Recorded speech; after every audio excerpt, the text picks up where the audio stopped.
All right, let's do this. Bang. Hope you like it. I've read it many years ago. So before I started reading this, I read what I'm going to read today. So just to refresh my memory, and I think you'll like it. And it picks up almost right after um, the other book. What's the other book called? Crash, right? Yeah, Crash. Right after that left off. So she's been released from the hospital. She's still pretty banged up. And Sawyer now has the vision, right? We know that. We learn that right at the end. Luckily, the author, Lisa McMahon, does a pretty good job of refreshing our memory if it's been a little while since we've read, because when Crash originally came out, I think Bang came out like 6 months after, and then Gasp came out 6 months after that. So it's always good to have a little refresher just so we kind of remember what was going on. So we have that here. I will do the best with my voice, and hopefully it's not too bad. Hopefully you enjoy this. If you remember something, just put a hand up and I'll stop, and then we can discuss it. But I think we should probably get right into it. So here it is, Bang Visions, Book 2 by Lisa McMahon. And I'm not sure if this applies to anybody here, but this is dedicated to awesome green-eyed boys everywhere. So if you are a green-eyed boy, this book's for you, I guess. All right, here we go. Chapter 1. It's been over a week since Sawyer kissed me and told me he's seeing a vision now. That's all I can think about. I can't wait to get out of this apartment, which I am tethered to until Monday. That's when the doctor said my internal injuries will be healed enough so I can go to school again. My older brother, best friend, Trey, has been, top of the next column, great, of course, slipping notes to Sawyer for me and delivering replies back to me. But for some reason, Sawyer won't explain his vision on paper. It's too frightening, too gruesome, too everything, he wrote. And me? I'm sick about it. Absolutely sick, because it's my fault. I was so relieved when my vision ended. No more snowplow crashing and exploding into Ignati's restaurant. No more body bags in the snow. No more Sawyer's dead face. I think I have to sneeze. Bless me. After weeks of that stupid vision taunting me, and after nearly getting killed because of it, I was naive enough to think it was all over and I'd get to live a happy life, relatively anyway. Under the current parental circumstances, that is. But then once I got home from the hospital, Sawyer sent me that note. He had to see me, he said. That night, 2 a.m., and I wanted to see him too. I eased my broken body down the stairs, and we stood in the snowdrift, surrounded by breathy clouds, and he kissed me, and I kissed him back, and it was the most weirdly amazing feeling. And then the amazingness of my first kiss was over. He pulled away and looked at me, his gorgeous green eyes filled with fear, and his voice shook. You know that billboard? Top of the next column. Those words haunt me. Obviously, I was not only psychotic enough to have a vision, but managed to give the stupid vision disease to the one person I was trying to save. It's beyond horrifying.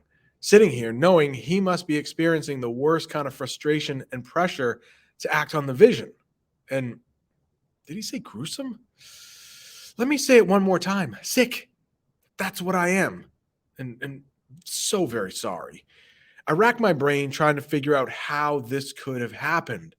Was it because he hugged me on the street the night before? Because he held my hand afterward in the hospital?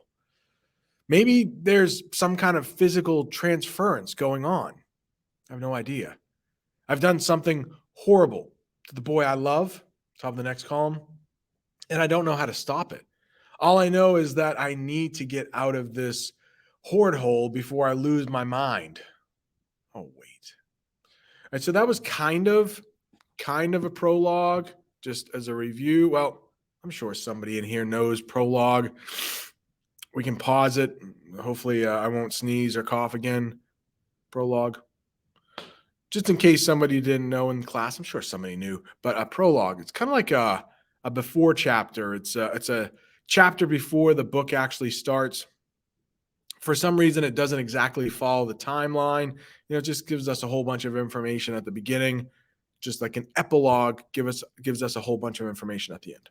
All right, now we get into more of the timeline. That was just kind of like a refresher and before school starts. Now, here we go. School starting. Finally, school. I get up a little earlier than Trey and my younger sister, Rowan, partly because my eyes fly open at 5:30 in anticipation of seeing Sawyer, and partly because it takes me a little longer to get my makeup on with the half arm cast wrapping around the base of my thumb. Top of the next column. I sneak out of the bedroom I share with Rowan, plastic wrap my cast, and grab a shower. Then try to do something with my hair. The bedhead look was fun for a while, but, well, you know. At 6, like clockwork, I hear 2 doors open almost simultaneously. And then the precarious race to the bathroom as Trey and Rowan dodge my father's hoard of junk that line the hallway. I open the door a crack, and Trey bursts in. Dang it, Rowan mutters from somewhere behind him. Look at you, hot girl, Trey says, keeping his frame in the doorway so Rowan can't sneak past. Yeah, I say, biting my lip. I freaking love my brother. Love him to death. You know you're going to get mobbed, you big hero. Rowan pokes Trey in the back. Come on, she whispers, not wanting to wake our parents. Either let me in or get your own butt in there. Whatever happened to sweet morning Rowan? I asked Trey, like she's not there. He shrugs. Sweet morning Rowan died looking at your face. Top of the next column. Rowan mutters. She gives up and goes to the kitchen. I snicker and do a final inspection. My black eye is healed. My various stitches have been removed. And my hair actually does look kind of awesome. My arm doesn't hurt anymore. My insides are feeling pretty good too, though I'm not allowed to drive quite yet after surgery. Only my stubborn left thigh remains a beastly mottled yellow-green. Having abandoned black and blue and purple as the weeks passed, still hurts to press it on it. But at least no one can see the bruise under my clothes, and hopefully I will have this arm cast off in a few weeks. As I slip out of Trey's way, I stop. Any chance we can leave a few minutes early? If you get out of here already, Trey says. I'm gone. I step into the hallway with a grin, and he closes the door in my face. In the kitchen, Rowan has her head in the sink and the faucet extended. She's washing her hair like it's freezy lettuce. Now, I'm not exactly sure what that lettuce is. It's actually not that important, but since they do own an Italian restaurant, it's probably something they know, but something we probably don't know. Just, I guess, think lettuce. Gross, I say. Getting your hair germs all over mom's nice clean sink? Listen, you want to know what goes in here? Comes her muffled reply as she turns the water off and replaces the faucet. The juice of meat. Top of the next column. I'm telling you right now, this sink is freaking overjoyed to see my awesome hair in it. Did I mention I adore my sister too? I grab breakfast while she wraps her head in a towel and starts doing her makeup in the reflection of the kitchen window. Leaving a little early today, I tell her. I figured. She says, the cap of her eyeliner pencil in her mouth. Her head towel falls on the floor and her long auburn hair unfurls. You gonna talk to Charlie today? I bite a hunk off some cardboard tasting health bar ripoff and wrinkle my nose. Chew it anyway. I'm too nervous to eat, but I know I need something. Yep. She starts working a wide tooth comb through her hair, and when it sticks, she looks around the kitchen with a scowl till her eyes land on the carafe of olive oil. Carafe is just like a thing that holds something. Often you'll hear it with like wine, but there it is. Aha, she says, and puts a few drops into the palm of her hand and works it into the knot. Resourceful, I say. Charlie is Rowan's boyfriend. He lives in New York. They met at soccer camp, and now they video chat every day from school during Rowan's study hall. So, everything is good with you two? I look around, unsettled, anxious. I got up way too early.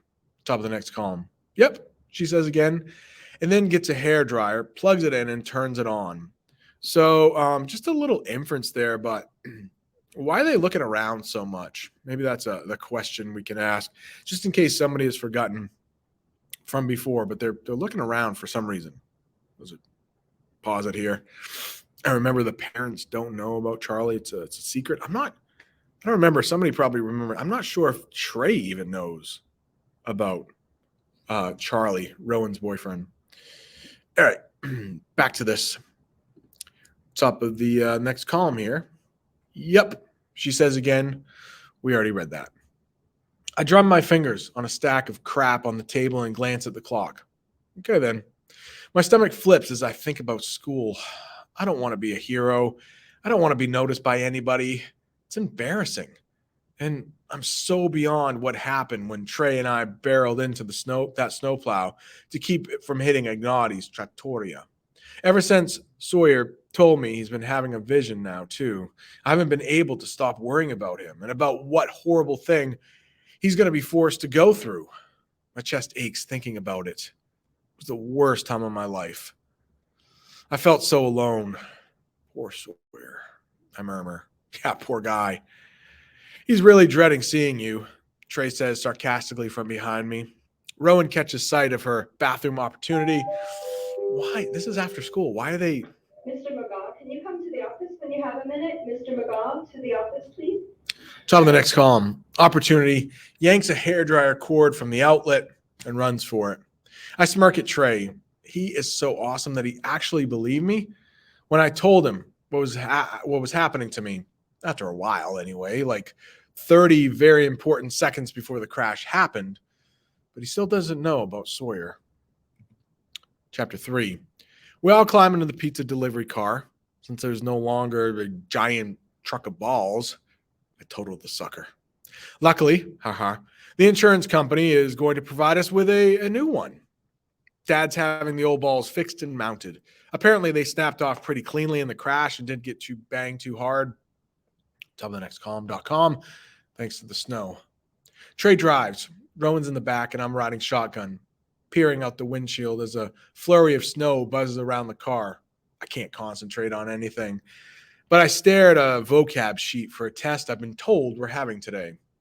I glance up as we pass the infamous billboard, and there's Jose Cuervo. Thank the dogs. I wonder for the millionth time what Sawyer sees. As we near the school, my right leg starts jiggling, and I put my vocab paper away. It's useless to do anything. Out of habit, I reach for my phone, but of course, it's not there. Top of the next page, it was pulverized in the crash, and so far, my parents haven't been too keen on replacing it. Trey glances at me as we pull into the parking lot. You okay? He asks. I let out a little huff of breath. I think so. It's weird. Nervous? I guess. I've been gone a long time. Truth is, I'm nervous because Sawyer and I never talked about what would happen at school. Like, are we a couple? Are we being secretive so nobody tells our parents? Or am I not cool enough for his friends? I hate that I just had that last thought. Top of the next column. What the crap happened to turn me into an insecure loser? I was doing so well there for a while, back when I accepted the fact that I was a total psycho. Amazing how freeing that was. I take a few deep breaths and find that old crazy confidence as Trey parks and turns off the car. And then I ease out, making sure I move carefully. I don't want to overdo it or anything, or I'll get stuck back home again. Don't worry, Jules, Rowan says, surprising me because I thought she was listening to her music all this time. We got your back. Trey takes my backpack since I'm not allowed to lift more than like 20 pounds for another week or so. And the backpack, with a few weeks worth of work in it, officially weighs 47 tons. Okay, so that's a little exaggeration there, right there. Weighs 40 tons. And then we walk into school. The three of us together in a line, like we're the friggin' Avengers, going to take somebody down. I stare straight ahead. Trey on my left, Rowan on my right, feeling total badass despite my nerves. We get a few glances, a few people shrugging in our direction or outright pointing at us, at me. We even get a smattering of applause from some of Rowan's 9th grade friends at their lockers. Top of the next column. And everybody's saying hi to Trey and me like it's opposite day here in Chicagoland. And if you remember the last book, she's not really very popular at all. partly because she had to drive that that truck with the giant balls on it. I ease my way up the half dozen steps of the sophomore hallway, not able to take the stairs at full stride quite yet, using the handrail to help. And we're nearing my locker, and I have to work hard not to strain to look for Sawyer. I want him to look for me. That's how this is going to go. I just decided. That's good, you guys, I say, and I hate that I'm a little winded. I think that's the longest distance I've gone in one stretch in a while. I got this. It's probably a good place for us to stop. Yeah, think so? I think so. All right, I'm trying to get really close to the speaker so my voice is a little bit louder. Hope you enjoyed that. We'll get to more of what's going on between Sawyer and her on Monday. What is this exact vision? If you remember from when we talked before, and the cover of the book, I don't think we've looked at in a while, but remember it's a eyeball with a like broken window in the eyeball. Yeah, probably somebody remembers what Bang is all about, what his vision is all about.